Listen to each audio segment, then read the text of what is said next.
Welcome to Not So New News, where we discover what is hidden in the newspapers from 100 years ago.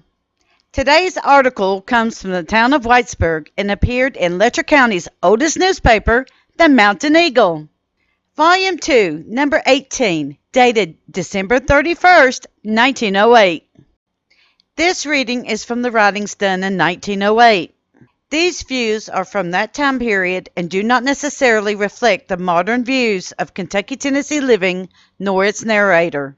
However, we feel that all historical documents must be preserved for the future and strive not to change one word of the reading.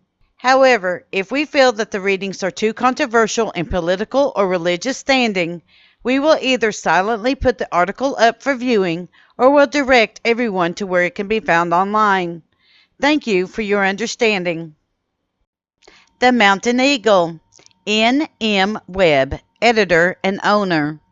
Published every Thursday.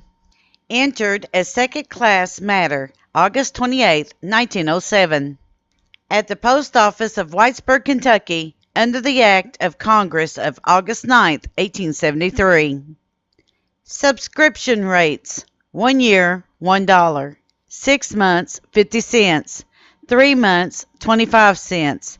All subscriptions must be paid in advance. The Eagle covers Letcher County like a blue canopy.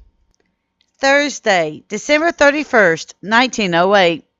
Local notices will be charged for the rate of 5 cents per line for the first insertion and 3 cents a line for each succeeding insertion. Announcements. For County Court Clerk, the Eagle is authorized and paid to announce R.B. Bentley, a candidate for County Court Clerk of Letcher County, subject to the action of the voters at the November election, 1909.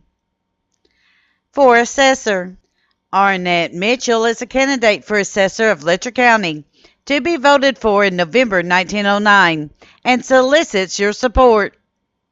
The Eagle is authorized to announce Shade R. Red Combs, a candidate for Assessor of Letcher County, subject to the action of the people at the polls in November 1909. For Jailer, the Eagle hereby announces Hiram Williams, a candidate for Jailer of Letcher County, election 1909. For Sheriff, we are authorized to announce Lewis Cook, a candidate for Sheriff of Letcher County, subject to the action of the Republican Party. We are authorized to announce John Eisen, Little John of Kingdom Come Creek, a candidate for Sheriff of Letcher County, November election 1909.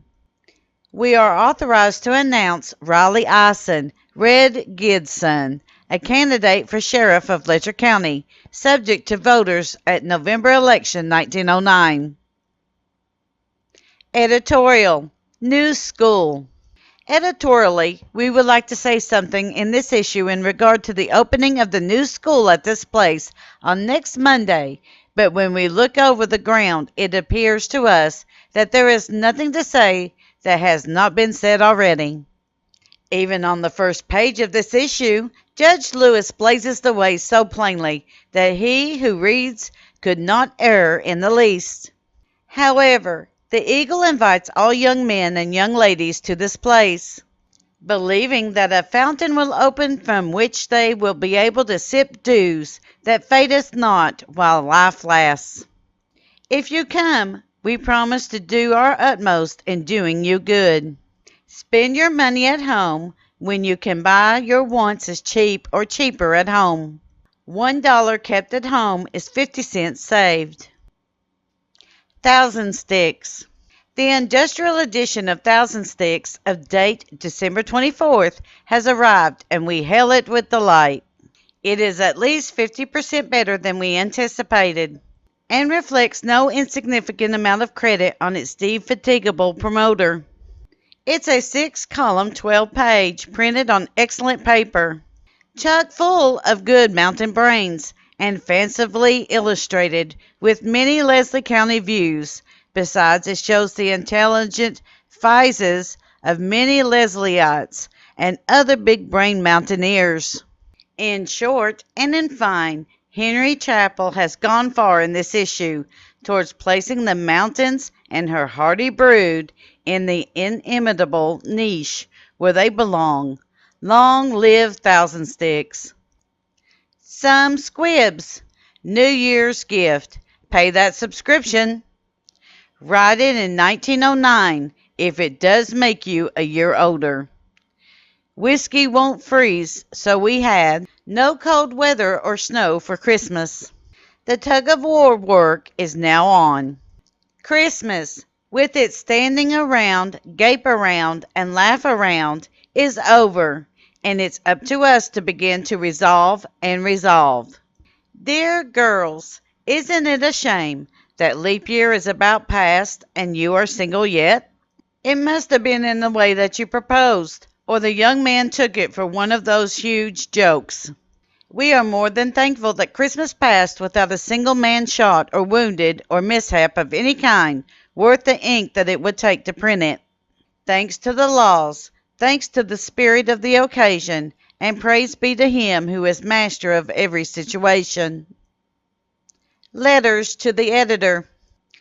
Dear Editor, I write for the first time. We take the Eagle and like it fine. I cannot go to school on account of having bad eyes. Was 11 years old the 6th day of this month. Santa brought me a knife and some candy. I read one of my cousin's letters in the Eagle last week. Here is a picture of the knife which Santa brought me. Your little friend, Warnie Cress, Wise, Virginia. Well, Warnie, we would have printed the picture of your Russell, but on account of lost time at Christmas, we have not the time to do so. We'll try to do better next time. I'm glad my little friends are proud of the Eagle. Editor. As my letter was not in last week's Eagle, I will write again. I went to the entertainment Wednesday and Thursday night. Christmas passed off very quickly at our town. Lee Wheatley, 6-year-old boy, accidentally shot Belden Morley, 7 years old, through the chin. We'll close for this time. Your little friend, Martha Cress, Wise, Virginia. Your first letter arrived too late for last week's paper. Editor. Dear Eagle, I will write a few lines for the first time to the Dear Eagle, as I have been reading some interesting letters from old schoolmates that are so far away. Lena Kinser, your letter was nice. Come again. I am 17 and weigh 116 and go to school all I can. I am sure the girls will strive to secure all the education possible, and then they will have a hard time battling with the world. Quote, education carries with it the willpower and the ability to make known a fact, to tell the truth, or to do a duty. Unquote. We'll close and come again. Linda Cress, Wise, Virginia. This concludes today's reading of the December 31st, 1908 Mountain Eagle. We at Kentucky Tennessee Living would like to thank you for your continued support as we bring to you the history of the Appalachian Mountains.